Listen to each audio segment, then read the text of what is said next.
Barbarian is a fairly straightforward little action game that knows how to keep you hooked by gratifyingly overdosing you with dopamine, and it makes you feel like you're in the center of a carnage piñata.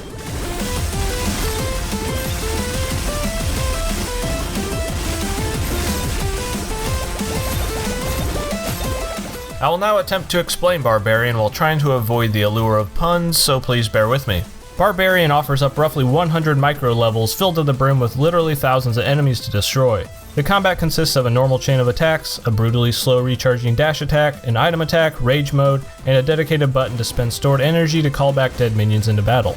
Yes, your primary focus is to eliminate these giant piles of foes, but there's also an emphasis on freeing captured soldiers scattered around each map, which can then be recruited to your cause. These little dudes will then follow you into battle Pikmin style and can be upgraded to either knights or archers. This does add some diversity to the hack and slash nature of the game, but in design, the game is fairly straightforward and easy to grasp. The gameplay is not what I would call deep, but it remains gratifying throughout due to the stellar hit feedback and generous amount of flashy lights that prey on our most barbaric draw towards visual and auditory stimulation.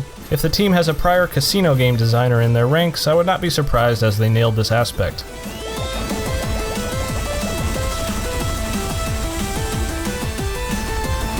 While there is not much progression for your hero past the upgrading of your minions and the occasional expanding of your health and energy, you can spend currency gained from finishing levels on items. These weapons, while not available to be used at will now be unlocked as possible pickups in future levels. The overall randomness of which and when these items drop, along with incredibly useful temporary buffs, makes some of the difficulty curve left up to a significant amount of chance.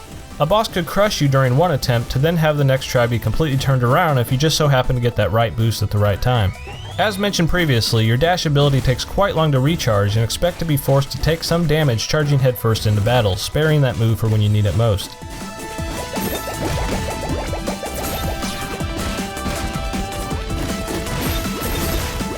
The Overworld hub can be needlessly confusing as it uses a branching teleportation system with the use of these large red buttons. I found it somewhat challenging to remember which button goes to where as they chain together to different available locations. This is a minor gripe in the grand scheme of things. The hub facilitates the occasional NPC and upgrade shops well enough.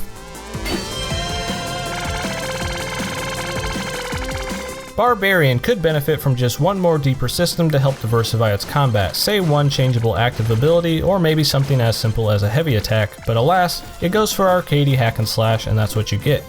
Barbarian offers a 6 to 8 hour adventure that I found oddly addictive and satisfying despite its relative chaotic simplicity.